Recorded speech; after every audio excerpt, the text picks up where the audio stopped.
La tarde de octubre caía pesada sobre la mansión de los Vega, esa imponente construcción de 3 pisos que dominaba las colinas más exclusivas de la Ciudad de México, entre los jardines perfectamente cuidados, donde cada rosa parecía haber sido colocada por las manos de un artista. Miguel Herrera trabajaba bajo el sol inclemente. Sus manos, curtidas por años de labor, podaban con precisión las ramas que se extendían hacia el cielo, mientras el sudor perlaba su frente morena. A sus 22 años, Miguel había heredado más que el oficio de jardinero de su padre. Había heredado también los sueños que germinaban en silencio entre las flores que cuidaba día tras día. Durante 5 años, había observado a Isabela Vega crecer desde la distancia que marcaban las diferencias sociales, admirando no solo su belleza, sino esa inteligencia que brillaba en sus ojos verdes cuando hablaba de sus estudios en administración de empresas. Isabela caminaba por el sendero de mármol que bordeaba la piscina, su vestido blanco ondeando con la brisa vespertina. A los 21 años, era la heredera indiscutible del imperio farmacéutico Vega, una empresa que había crecido hasta convertirse en una de las más poderosas de Latinoamérica. Su cabello castaño, siempre perfectamente peinado, enmarcaba un rostro que había aparecido en más de una revista de sociedad. Esa tarde, algo en el ambiente se sentía diferente. Miguel había tomado una decisión que lo había mantenido despierto durante semanas. Con el corazón latiendo como tambor en su pecho, se acercó a la joven que admiraba desde las sombras.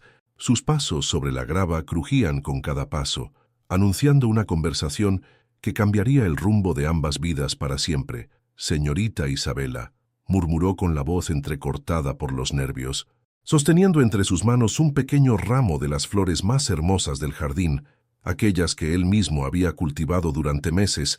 Pensando en este momento, Isabela se detuvo y se volvió hacia él con una expresión que Miguel no pudo descifrar. Por un instante, sus miradas se encontraron, y en ese silencio que se extendió entre ellos, parecía que el mundo entero había dejado de existir. Los pájaros habían enmudecido, el viento había cesado, y hasta las hojas de los árboles parecían haber dejado de susurrar. «¿Qué pasa, Miguel?», preguntó Isabela, con una voz que sonaba distante, como si estuviera hablando desde el otro lado de un cristal. Miguel tragó saliva, sintiendo cómo las palabras que había ensayado durante semanas se desvanecían en su garganta. Yo quería decirle algo importante, señorita, algo que llevo guardando mucho tiempo aquí adentro», dijo señalando su corazón con la mano libre. La joven lo miró con una mezcla de curiosidad y algo más que Miguel no logró identificar. Tal vez era impaciencia, tal vez era el presentimiento de lo que estaba por venir. «Isabela, yo sé que usted y yo venimos de mundos muy diferentes», comenzó Miguel, su voz ganando fuerza con cada palabra. «Sé que yo solo soy el hijo del jardinero, que mis manos están sucias de tierra y que mi ropa no viene de las tiendas caras del centro, pero también sé que lo que siento por usted es más real que cualquier cosa que haya existido en mi vida». Isabela retrocedió un paso, sus ojos verdes endureciéndose como el jade, pero Miguel continuó, porque sabía que si no decía lo que tenía que decir en ese momento, jamás tendría otra oportunidad. «La amo, Isabela, la amo desde que éramos unos niños, y usted corría por estos jardines mientras yo ayudaba a mi papá con las plantas. La amo desde que la vi llorar cuando se murió su gato, y quise consolarla, pero no me atreví. La amo desde que la escuché hablar de sus sueños de hacer grande la empresa de su familia. Sé que no tengo nada que ofrecerle ahora, pero tengo estas manos que trabajan duro, tengo un corazón que late solo por usted, y tengo sueños de construir algo juntos». Miguel extendió las flores hacia Isabela, sus manos temblando ligeramente. Querría casarse conmigo algún día, cuando yo sea alguien en la vida, cuando pueda darle todo lo que se merece». El silencio que siguió fue más ensordecedor que cualquier grito. Isabela miró las flores, luego el rostro esperanzado de Miguel, y algo en su expresión cambió completamente. La sorpresa se transformó en disgusto, el disgusto en desdén, y finalmente, en una sonrisa cruel que Miguel jamás había visto en su rostro. «Casarme contigo», repitió Isabela, y su risa resonó por todo el jardín como el tintineo de cristales rotos. «Miguel, creo que has estado demasiado tiempo bajo el sol. ¿En serio crees que una Vega se casaría con el hijo del jardinero?» Miguel sintió como si le hubieran clavado miles de agujas en el pecho. Las flores en sus manos parecían de repente pesadas como piedras. «Jamás me casaría contigo», continuó Isabela, sus palabras cortando el aire como navajas afiladas. «Jamás, ni aunque fueras el último hombre sobre la tierra. ¿Sabes cuál es la diferencia entre tú y yo? Tú trabajas la tierra, yo la poseo, tú plantas flores, yo tengo jardines enteros. Tú sueñas con tener algo, yo ya lo tengo todo». Miguel sintió cómo el mundo se desmoronaba bajo sus pies. Las flores cayeron de sus manos, esparciéndose sobre el mármol como pequeños cadáveres coloridos. «Isabela, yo», intentó balbucear, pero ella lo interrumpió con un gesto despectivo de la mano. «No digas nada más. Miguel, solo regresa a tu trabajo y olvídate de estas tonterías. Las personas como tú y como yo no estamos destinadas a estar juntas. El destino ya escribió nuestras historias. Y créeme, están en libros completamente diferentes». Esa noche, Miguel no durmió. Se quedó sentado en el pequeño cuarto que compartía con su padre detrás de la casa principal, mirando por la ventana hacia la mansión donde brillaban las luces de una fiesta que celebraba el compromiso de Isabela con Eduardo Maldonado. Heredero de otra familia millonaria, la música y las risas llegaban hasta sus oídos como ecos de un mundo al que jamás podría pertenecer. Su padre, don Ramón, lo encontró así al amanecer, con los ojos rojos pero secos, porque ya no le quedaban lágrimas por derramar, mi hijo, le dijo el hombre mayor, poniendo una mano cariñosa sobre el hombro de su hijo. A veces la vida nos pega duro para enseñarnos que estamos hechos para algo más grande. Miguel levantó la vista hacia su padre. Ese hombre sabio que había criado flores y sueños con la misma dedicación. «¿Qué voy a hacer ahora, papá?». Don Ramón sonrió con esa serenidad que solo da la experiencia. «Vas a irte de aquí, Miguel. Vas a estudiar, vas a crecer, vas a convertirte en el hombre que siempre has tenido dentro, y algún día, cuando menos te lo esperes, la vida te va a dar la oportunidad de demostrar de qué estás hecho». 3 días después, Miguel se despidió de los jardines que habían sido su hogar durante 22 años, con una pequeña maleta y los ahorros que había guardado durante años. Emprendió el viaje hacia la Ciudad de México, donde trabajaría de día y estudiaría de noche, porque había decidido que las palabras de Isabela no definirían su futuro. Los años pasaron como páginas de un libro que se escribe con dolor, pero también con determinación. Miguel se inscribió en la preparatoria abierta mientras trabajaba en una farmacia del centro de la ciudad. Durante el día, cargaba cajas y limpiaba pisos. Durante la noche, estudiaba bajo la luz tenue de su pequeño cuarto en una vecindad de la colonia Doctores. Isabela, mientras tanto, vivía su vida como si fuera la protagonista de una película perfecta. Su boda con Eduardo había sido el evento social del año, celebrada en la catedral más elegante de la ciudad y con una recepción para 500 invitados en el hotel más exclusivo. Las fotografías de la pareja aparecieron en todas las revistas de sociedad y el Imperio Vega siguió creciendo bajo la dirección de su padre, quien la preparaba para eventualmente tomar las riendas del negocio. Pero el destino, ese tejedor invisible de historias humanas, ya estaba preparando los hilos que cambiarían para siempre el rumbo de ambas vidas. Miguel logró terminar la preparatoria con honores y se inscribió en la Facultad de Medicina de la UNAM. No era fácil estudiar mientras trabajaba, pero cada noche que se quedaba despierto, memorizando anatomía o farmacología, recordaba las palabras de Isabela y encontraba nueva fuerza para continuar. No lo hacía por venganza, lo hacía porque había descubierto dentro de sí mismo una pasión genuina por sanar a otros, por entender el cuerpo humano y aliviar el sufrimiento. Durante sus años de carrera, Miguel se destacó no solo por sus calificaciones excepcionales, sino por su empatía con los pacientes más pobres. Hacía guardias voluntarias en hospitales públicos, donde aprendió que la medicina era mucho más que memorizar datos, era un acto de amor hacia la humanidad. Isabela, por su parte, había tomado control gradual de las operaciones de Laboratorios Vega. Su matrimonio con Eduardo, que había comenzado como una alianza estratégica entre dos familias poderosas, se había convertido en una relación fría y calculada. Vivían en una mansión aún más grande que la de sus padres, rodeada de lujos que ya no le proporcionaban la felicidad que había imaginado. Eduardo resultó ser un hombre ambicioso pero sin escrúpulos, que veía en Isabela solo una escalera hacia mayor poder y riqueza. Sus peleas eran constantes, Aunque siempre mantenían las apariencias en público, Isabela había aprendido a sonreír para las cámaras mientras su corazón se endurecía cada día más. Fue durante el 8º año de matrimonio, cuando el mundo de Isabela comenzó a resquebrajarse de maneras que jamás habría imaginado. Todo empezó con una llamada telefónica que recibió un martes por la mañana, mientras revisaba reportes financieros en su oficina del piso 30 del edificio corporativo de Laboratorios Vega. «Señora Maldonado», dijo la voz al otro lado de la línea. «Soy el licenciado Vázquez, el del despacho contable Hernández y Asociados. Necesito hablar con usted urgentemente sobre algunas irregularidades que hemos encontrado en las cuentas de la empresa». Isabela sintió un escalofrío recorriendo su espalda. «¿Qué tipo de irregularidades?» «Preferiría explicárselo en persona, señora. Es bastante grave». Esa misma tarde, Isabela se enteró de que Eduardo había estado desviando fondos de la empresa durante años. Utilizando una red compleja de empresas fantasma y cuentas offshore, los números eran devastadores. Más de 100 millones de pesos habían desaparecido, llevándose con ellos la estabilidad financiera que los Vega habían construido durante décadas. Pero eso era solo el principio. Una investigación más profunda reveló que Eduardo había estado vendiendo información confidencial de nuevos medicamentos a competidores extranjeros, comprometiendo no solo las finanzas, sino también los secretos comerciales que eran el corazón de la empresa. Cuando Isabela confrontó a Eduardo esa noche en la intimidad de su habitación, él no mostró ni rastro de remordimiento. «¿Y qué esperabas, Isabela?», le dijo con una frialdad que ella jamás había visto. «Creías que me había casado contigo por amor. Tu familia tenía dinero, yo tenía hambre de poder. Era un negocio nada más».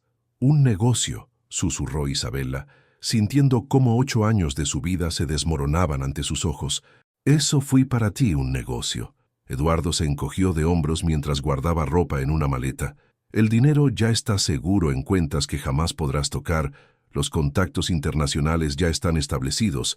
Yo ya no te necesito, Isabela». Fue divertido mientras duró. Esa noche Eduardo desapareció llevándose no solo el dinero robado, sino también varios archivos con fórmulas y procesos que había fotografiado durante años. Isabela se quedó sola en esa mansión, que de repente se sentía tan fría como una tumba. Los meses siguientes fueron una pesadilla de batallas legales, investigaciones gubernamentales y escrutinio mediático. Los abogados trabajaban día y noche para intentar recuperar los fondos robados, pero Eduardo había planificado su escape con precisión quirúrgica. Había desaparecido en algún país sin tratado de extradición, y el dinero estaba protegido por leyes bancarias que hacían casi imposible su recuperación. Isabela tuvo que vender propiedades, joyas, automóviles y obras de arte para mantener operando la empresa. Su padre, que había envejecido 10 años en 6 meses debido al estrés, sufrió un infarto que lo dejó en estado vegetativo. Isabela se convirtió oficialmente en la CEO de Laboratorios Vega, pero lo que heredó fue una empresa al borde de la quiebra y un nombre familiar manchado por el escándalo.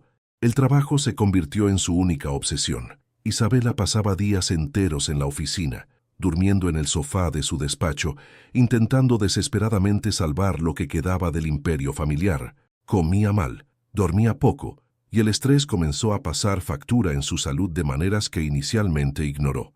Primero fueron los dolores de cabeza constantes, que atribuía al cansancio y la presión. Luego vinieron las náuseas y la pérdida de peso, que achacó a la ansiedad y la mala alimentación. Cuando comenzó a tener episodios de mareos y visión borrosa, Isabela siguió negándose a buscar ayuda médica, convencida de que solo necesitaba salvar la empresa para que todo volviera a la normalidad. Pero el cuerpo humano tiene límites que ni la voluntad más férrea puede superar. Una mañana de marzo, mientras revisaba contratos en su oficina, Isabela sintió que el mundo comenzaba a girar a su alrededor. Las letras en los documentos se volvieron borrosas, y una sensación de náusea intensa la obligó a aferrarse al escritorio para no caer. El dolor en su cabeza era tan intenso que le arrancó un grito involuntario. Su secretaria la encontró unos minutos después, inconsciente en el suelo de la oficina, rodeada de papeles esparcidos que parecían las páginas arrancadas de una vida que se desintegraba. La ambulancia llegó en 15 minutos, pero para Isabela, que entraba y salía de la conciencia, Cada segundo se sentía como una eternidad. Las voces de los paramédicos sonaban lejanas, como si vinieran de otro mundo, y lo único que podía pensar era en todas las cosas que había dejado sin resolver, en todos los errores que había cometido, en todas las palabras crueles que había pronunciado y que ahora volvían a atormentarla como fantasmas. El Hospital Regional del Valle era conocido por tener uno de los mejores departamentos de neurología de la región. Era un edificio moderno y funcional, donde las paredes blancas y los pasillos impolutos contrastaban con el drama humano que se desenvolvía en cada habitación. Isabela despertó 2 días después en una cama de hospital, conectada a múltiples monitores que emitían sonidos constantes y tranquilizadores. Su cabeza estaba vendada, y cuando intentó enfocar la vista, el mundo todavía parecía moverse en ondas suaves. Una enfermera de mediana edad se acercó a su cama con una sonrisa profesional pero cálida. «Qué bueno que despertó, señora Maldonado. ¿Cómo se siente?» ¿Dónde estoy?», murmuró Isabela con la voz ronca. «En el Hospital Regional del Valle. Tuvo un colapso hace 2 días. El doctor quiere hablar con usted en cuanto se sienta mejor». Isabela intentó incorporarse, pero una oleada de mareo la obligó a recostarse nuevamente. «Tengo que irme. Tengo que volver a la oficina. Hay cosas importantes que...» «Señora, usted no va a ir a ningún lado por un tiempo», dijo la enfermera con firmeza gentil. «Su cuerpo necesita descanso, y hay algunas cosas que el doctor necesita explicarle». Esa tarde, cuando Isabela se sentía lo suficientemente estable para mantener una conversación coherente, el médico entró a su habitación portando una carpeta con estudios y radiografías. Era un hombre alto, de unos 35 años, con cabello oscuro ligeramente canoso en las sienes y ojos café que irradiaban una mezcla de profesionalismo y compasión. Cuando Isabela lo vio, sintió que algo en su pecho se contraía de una manera extraña, como si su corazón hubiera reconocido algo que su mente aún no procesaba. «Buenas tardes, señora Maldonado», dijo el médico con una voz que sonaba familiar, pero que Isabela no lograba ubicar. «Soy el doctor Herrera, jefe del departamento de neurología. Soy quien la ha estado atendiendo desde que ingresó». Isabela lo miró fijamente, estudiando sus facciones. Había algo en ese rostro que le resultaba conocido, pero el medicamento la tenía en un estado de conciencia nebulosa que no le permitía pensar con claridad. «Doctor Herrera», repitió lentamente. «¿Nos conocemos de algún lado?». El médico la miró durante un largo momento, y en sus ojos Isabela pudo ver algo que no logró identificar. ¿Era reconocimiento? ¿Era dolor? ¿Era algo más complejo que las palabras no podían describir? «Tal vez», respondió finalmente el doctor, «pero ahora lo importante es hablar sobre su salud. Los estudios que le realizamos muestran algo que necesitamos abordar inmediatamente». Isabela sintió cómo el miedo se apoderaba de ella. Durante meses había ignorado las señales de su cuerpo, y ahora la realidad la alcanzaba como una ola gigantesca que no podía evitar. «¿Qué tan grave es?», preguntó con una voz apenas audible. El doctor Herrera se sentó en la silla junto a su cama, un gesto que inmediatamente le dijo a Isabela que las noticias no eran buenas. Los médicos solo se sentaban cuando tenían que dar noticias que requerían tiempo y delicadeza. «Señora Maldonado, usted tiene un tumor cerebral. Es un glioblastoma de grado 4, localizado en el lóbulo frontal izquierdo. Los estudios indican que es bastante agresivo y que probablemente ha estado creciendo durante varios meses».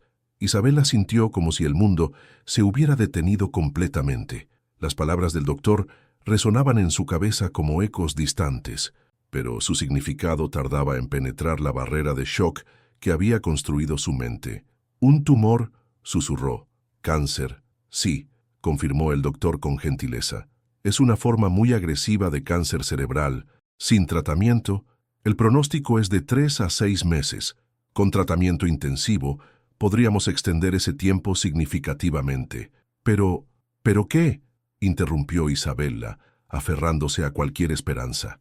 «Pero el tratamiento es extremadamente costoso y complejo. Requiere cirugía inmediata, seguida de radioterapia y quimioterapia experimental. Estamos hablando de varios millones de pesos, y aún así, las posibilidades de supervivencia a largo plazo son...». El doctor Herrera no terminó la frase, pero Isabela entendió. Las posibilidades eran pocas. Isabela cerró los ojos, sintiendo cómo las lágrimas comenzaban a acumularse bajo sus párpados. Todo lo que había construido, todo por lo que había luchado, todo lo que había sacrificado. Y ahora esto. La ironía era cruel. Había perdido su fortuna y ahora necesitaba más dinero del que jamás había tenido para salvar su vida. «Doctor», dijo con la voz quebrada, yo no tengo ese dinero. Mi empresa está en bancarrota. Mi esposo me robó todo. Yo no puedo pagar ese tratamiento». El doctor Herrera la miró durante un largo momento, y en ese silencio, Isabela pudo ver una batalla interna reflejada en sus ojos. Era como si estuviera tomando una decisión que había estado posponiendo durante días. «Señora Maldonado», dijo finalmente, «hay algo más que necesito decirle sobre quién soy yo realmente». Isabela abrió los ojos y lo miró con confusión. «¿Qué quiere decir?». El doctor se levantó de la silla y caminó hacia la ventana. Dándole la espalda, cuando habló nuevamente, su voz sonaba diferente, más personal, cargada de una emoción que había estado conteniendo. «Mi nombre completo es Miguel Herrera. Hace 15 años, yo trabajaba en el jardín de su casa familiar. Una tarde de octubre, le llevé unas flores y le dije que la amaba. Le pedí que se casara conmigo algún día». Isabela sintió como si le hubieran arrojado agua helada. Los recuerdos llegaron como una avalancha. El joven moreno con las manos sucias de tierra, las flores esparcidas en el mármol, sus propias palabras crueles resonando en el aire como látigos. «Miguel», susurró, y en esa palabra se condensaron 15 años de tiempo perdido. Él se volvió hacia ella, y ahora Isabela pudo ver claramente los rasgos del joven que había rechazado con tanta crueldad, transformados por los años y la experiencia en el rostro de un hombre exitoso y respetado. «Sí, Isabela, soy el mismo Miguel al que le dijiste que jamás te casarías conmigo, el mismo al que le dijiste que las personas como yo y como tú estaban destinadas a vivir en libros completamente diferentes». Isabela sintió como si cada palabra fuera una puñalada directa en su corazón. La ironía de la situación era tan cruel que parecía diseñada por una mente sádica. La persona a la que había humillado era ahora la única que podía salvar su vida. «Miguel, yo», comenzó a decir, pero las palabras se ahogaron en su garganta. «No digas nada todavía», la interrumpió él con gentileza. «Déjame terminar. Después de esa tarde en tu jardín, me fui, trabajé de día y estudié de noche durante años. Me gradué de medicina con honores, hice mi especialidad en neurología y me convertí en uno de los cirujanos más respetados del país. Todo lo que soy ahora, todo lo que he logrado, comenzó con el dolor que sentí esa tarde cuando tus palabras me destrozaron el corazón». Isabela lloró en silencio, cada lágrima llevando consigo el peso de años de arrogancia y crueldad. «Miguel, perdóname, por favor, perdóname. Yo era joven, estúpida, cruel». «Isabela», dijo Miguel, acercándose nuevamente a su cama, «durante 15 años he esperado este momento. Durante 15 años me he preguntado qué haría si algún día el destino nos volviera a juntar. He imaginado 1000 escenarios diferentes, 1000 formas de cobrarte el dolor que me causaste». Isabela lo miró con terror en los ojos. ¿Vas a dejarme morir? ¿Es esa tu venganza?» Miguel la miró durante un largo momento, y en sus ojos Isabela pudo ver la batalla entre el dolor del pasado y la compasión del presente. «No, Isabela, no voy a dejarte morir, porque si algo aprendí durante todos estos años es que la venganza no sana las heridas del corazón. El dolor que me causaste me hizo crecer, me hizo estudiar, me hizo convertirme en alguien capaz de salvar vidas. Si te dejo morir ahora, todo ese crecimiento habría sido en vano». Isabela sintió una mezcla de alivio y sorpresa que la dejó sin palabras. «Voy a operarte», continuó Miguel. «Voy a hacer todo lo que esté en mi poder para salvarte la vida. Pero no lo hago por ti, Isabela. Lo hago por el Miguel de 22 años que lloraba en silencio entre las flores que plantaba. Lo hago para demostrarle que el dolor no nos define, sino lo que hacemos con él. Miguel, yo no puedo pagarte, no tengo dinero para...». «No quiero tu dinero», la interrumpió. «Nunca quise tu dinero. Lo único que quise fue tu corazón, y eso jamás estuvo en venta». Los días siguientes fueron una preparación intensa para la cirugía. Miguel explicó a Isabela cada paso del procedimiento, cada riesgo, cada posibilidad. La operación duraría entre 8 y 12 horas y requeriría de todo su equipo médico, trabajando en perfecta sincronización. Isabela pasaba las horas antes de la cirugía reflexionando sobre su vida, sobre las decisiones que había tomado, sobre las personas que había lastimado en su camino hacia el éxito. Se dio cuenta de que había construido un imperio, pero había perdido su humanidad en el proceso. La noche antes de la operación, Miguel entró a su habitación para una última evaluación prequirúrgica. Isabela estaba despierta, mirando por la ventana hacia las luces de la ciudad que parpadeaban en la distancia. ¿Tienes miedo?, le preguntó Miguel mientras revisaba sus signos vitales. Mucho, admitió Isabela. No tanto de morir, sino de todo lo que he desperdiciado, Miguel. Si no sobrevivo a esta operación, quiero que sepas algo. Miguel se detuvo y la miró esperando a que continuara. Quiero que sepas que esa tarde en el jardín, cuando me trajiste esas flores, yo también sentía algo que me asustó tanto que reaccioné de la forma más cruel posible. Tú representabas algo real, algo auténtico en un mundo donde todo era superficial y calculado, y eso me aterrorizó. Miguel escuchó en silencio, su expresión inescrutable. Jamás me casaría contigo. Continuó Isabela repitiendo las palabras que habían cambiado sus vidas. Esas fueron mis palabras, pero ahora entiendo que jamás me habría casado contigo, no porque fueras inferior a mí, sino porque eras superior. Eras real, Miguel. Eras auténtico, noble, trabajador. Yo era solo una niña rica y malcriada que tenía miedo de lo que significaba amar de verdad. Miguel permaneció en silencio durante un largo momento, procesando palabras que había esperado escuchar durante 15 años, pero que ahora llegaban cargadas de un contexto completamente diferente. Isabela, dijo finalmente, mañana voy a entrar a esa sala de operaciones, no como el Miguel que fuiste, sino como el médico que soy. Voy a luchar por tu vida con cada fibra de mi ser, no porque merezca mi perdón, sino porque toda vida merece ser salvada. La cirugía comenzó a las 6 de la mañana del día siguiente. Miguel y su equipo trabajaron durante 11 horas consecutivas, navegando por los intrincados caminos del cerebro humano con la precisión de artistas y la determinación de guerreros. Cada corte, cada sutura, cada decisión podía significar la diferencia entre la vida y la muerte. Isabela permaneció en coma inducido durante 3 días después de la operación. Miguel visitaba su habitación cada pocas horas, monitoreando su progreso, ajustando medicamentos, esperando señales de que su cerebro estaba respondiendo positivamente al tratamiento. El 4.º día, Isabela abrió los ojos. Lo primero que vio fue el rostro de Miguel, que la miraba con una expresión de alivio profesional, mezclado con algo más profundo y personal. ¿Cómo te sientes?, le preguntó con gentileza. Isabela intentó hablar, pero su garganta estaba seca. Miguel le acercó un vaso con agua y la ayudó a beber lentamente. Estoy viva, murmuró finalmente. Sí, confirmó Miguel con una pequeña sonrisa. La operación fue exitosa. Logramos extraer el 95% del tumor.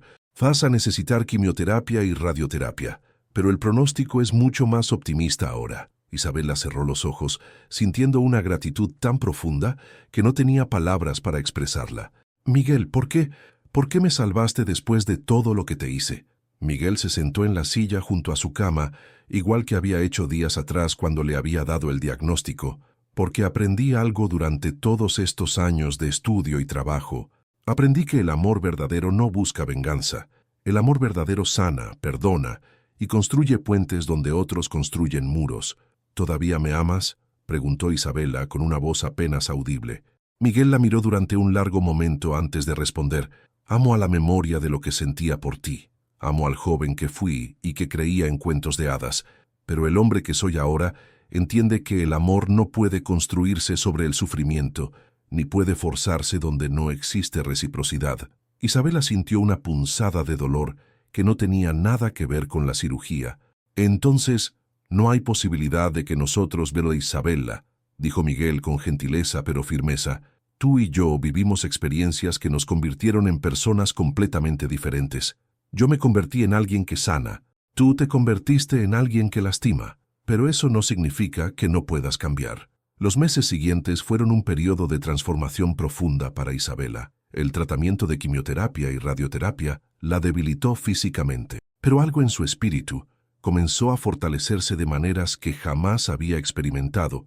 Con la ayuda de una trabajadora social del hospital, Isabella comenzó a vender los últimos vestigios de su fortuna para pagar su tratamiento, su mansión, sus joyas restantes, sus automóviles de lujo. Todo fue vendido para costear las sesiones médicas que mantenían viva su esperanza. Pero algo inesperado comenzó a suceder. A medida que Isabella perdía sus posesiones materiales, comenzó a ganar algo que había perdido años atrás: su humanidad. Empezó a conversar con otros pacientes en la sala de quimioterapia, conociendo sus historias, compartiendo sus miedos y esperanzas. Conoció a María, una madre soltera que luchaba contra el cáncer de mama mientras criaba a 3 hijos pequeños.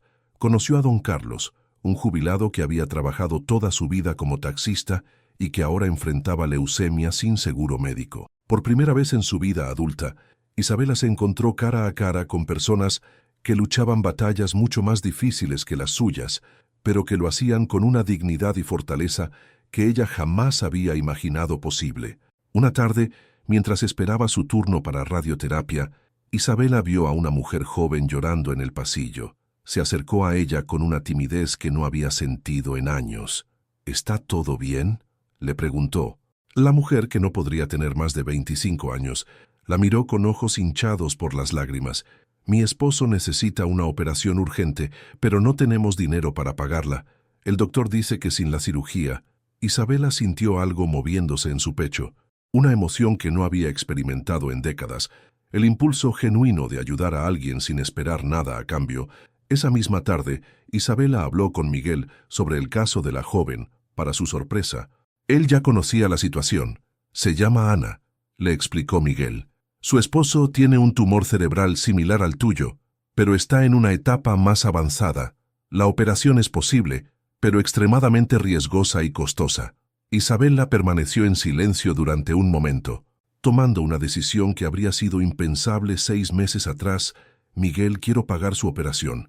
Miguel la miró con sorpresa. Isabella, tú apenas puedes costear tu propio tratamiento. Tengo una propiedad más que puedo vender. Una casa en Valle de Bravo que heredé de mi abuela. Vale lo suficiente para cubrir la operación de Ana y para terminar mi propio tratamiento. ¿Estás segura?, preguntó Miguel, estudiando su rostro para detectar cualquier duda. Nunca he estado más segura de algo en mi vida, respondió Isabella con una determinación que sorprendió a ambos. La operación del esposo de Ana fue exitosa. Miguel trabajó durante 14 horas para extraer un tumor que había sido declarado inoperable por otros cirujanos.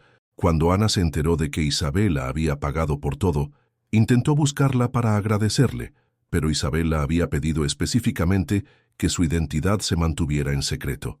Los meses de tratamiento llegaron a su fin, y los resultados de Isabella fueron mejores de lo que cualquiera había esperado.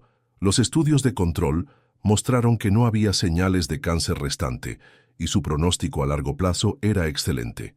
Pero Isabella había cambiado de maneras que iban mucho más allá de su salud física.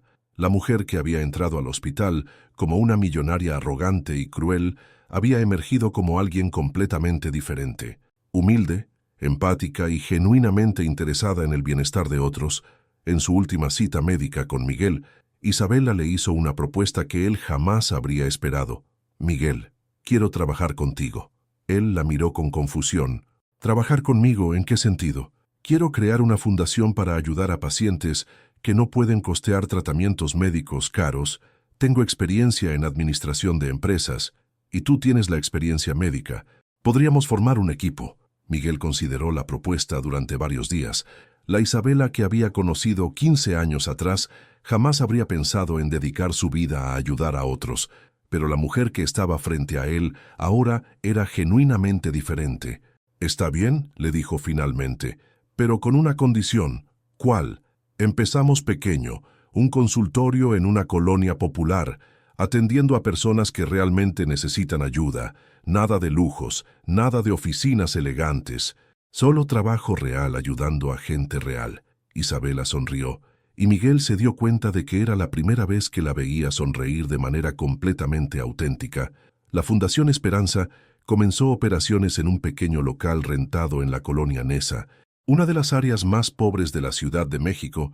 Isabella trabajaba como administradora, manejando las finanzas y coordinando con hospitales y clínicas para conseguir tratamientos gratuitos o a precios reducidos para pacientes de bajos recursos. Miguel dividía su tiempo entre su trabajo en el hospital y las consultas gratuitas en la fundación. Juntos, habían creado algo que ninguno de los dos habría podido construir solo, un espacio donde la medicina de alta calidad estaba disponible para quienes más la necesitaban. 2 años después de su operación, Isabela se encontró en el mismo jardín donde todo había comenzado. Había regresado a visitar la tumba de su padre, que había fallecido durante su tratamiento de cáncer. La mansión familiar había sido vendida, pero el nuevo dueño le había permitido visitar los jardines una última vez. Mientras caminaba por los senderos donde había crecido, Isabela se detuvo en el lugar exacto donde Miguel le había ofrecido las flores 15 años atrás. Podía ver en su mente la escena completa. El joven trabajador con las manos sucias de tierra, las flores hermosas que había cultivado con amor y sus propias palabras crueles que habían cambiado el rumbo de ambas vidas. «Jamás me casaría contigo», murmuró para sí misma, repitiendo las palabras que habían definido tanto dolor y tanto crecimiento. «Pero ahora entiendo que el destino tenía otros planes para nosotros», dijo una voz detrás de ella. Isabela se volvió y vio a Miguel caminando hacia ella por el mismo sendero donde habían intercambiado palabras que cambiaron sus vidas. «¿Qué haces aquí?», le preguntó con sorpresa. «Don Ramón me pidió que viniera», respondió Miguel. «Quería que le trajera flores frescas a la tumba de tu padre». Isabela miró las flores que Miguel llevaba en las manos, rosas blancas y rojas, cultivadas con el mismo cuidado que su padre había puesto en este jardín durante tantos años. «Miguel», dijo Isabela lentamente, «¿alguna vez te has preguntado qué habría pasado si esa tarde de hace 15 años yo hubiera dicho que sí?» Miguel sonrió con esa serenidad que había ganado a través de años de crecimiento y autodescubrimiento. «Muchas veces, pero creo que si hubieras dicho que sí en ese momento, habríamos estado juntos por las razones equivocadas. Tú habrías sido condescendiente, yo habría sido agradecido, y ninguno de los dos habría crecido realmente». Isabela asintió. Entendiendo la profundidad de esas palabras, el destino nos separó para que pudiéramos convertirnos en las personas que necesitábamos ser. «Exactamente», confirmó Miguel. «Tu rechazo me obligó a crecer, a estudiar, a convertirme en alguien capaz de salvar vidas. Tu enfermedad te obligó a redescubrir tu humanidad, a aprender lo que realmente importa en la vida». Permanecieron en silencio durante varios minutos, cada uno perdido en sus propios pensamientos sobre el extraño camino que los había llevado desde el dolor hasta la redención. «Miguel», dijo Isabela finalmente, «¿crees que algún día podrías amarme de nuevo? No a la memoria de lo que sentías, sino a la persona que soy ahora». Miguel la miró durante un largo momento, estudiando su rostro, buscando en sus ojos la autenticidad que había aprendido a valorar por encima de todas las cosas. «Isabela», dijo lentamente, «el amor verdadero no es algo que se recupera, es algo que se construye día a día, con acciones pequeñas y decisiones conscientes. No sé si puedo amarte de nuevo, pero sí sé que puedo aprender a conocerte por primera vez».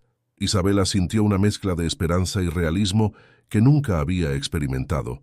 No había promesas grandiosas, no había declaraciones dramáticas, solo la posibilidad honesta de construir algo nuevo sobre los cimientos de lo que habían aprendido. «¿Te gustaría intentarlo?», le preguntó con una vulnerabilidad que le costó años desarrollar. Miguel extendió una de las rosas hacia ella, un eco perfecto de aquel día lejano cuando sus caminos se habían separado, pero esta vez el gesto estaba cargado de significados completamente diferentes. No era la desesperación de un joven enamorado, sino la esperanza madura de un hombre que había aprendido que el amor verdadero se construye sobre la base del respeto mutuo y el crecimiento compartido. Isabela tomó la rosa, y al hacerlo sus dedos se rozaron brevemente. En ese contacto había la promesa de algo nuevo, no la pasión ciega de la juventud, sino la posibilidad consciente de dos personas que habían recorrido caminos difíciles y que ahora estaban listas para caminar juntas hacia un futuro incierto, pero lleno de posibilidades auténticas. El destino, ese tejedor misterioso de historias humanas, había cumplido su trabajo. No había unido a dos jóvenes en un cuento de hadas, sino que había forjado a dos adultos en el fuego del sufrimiento y la redención, preparándolos para construir algo mucho más valioso que el amor romántico, una sociedad basada en el respeto, la compasión y el crecimiento mutuo, mientras caminaban juntos hacia la salida del jardín. Isabela comprendió finalmente lo que su abuela solía decirle cuando era niña. «Mija, el destino no nos da lo que queremos cuando lo queremos, nos da lo que necesitamos cuando estamos listos para recibirlo». Y por primera vez en su vida, Isabela Vega estaba completamente lista.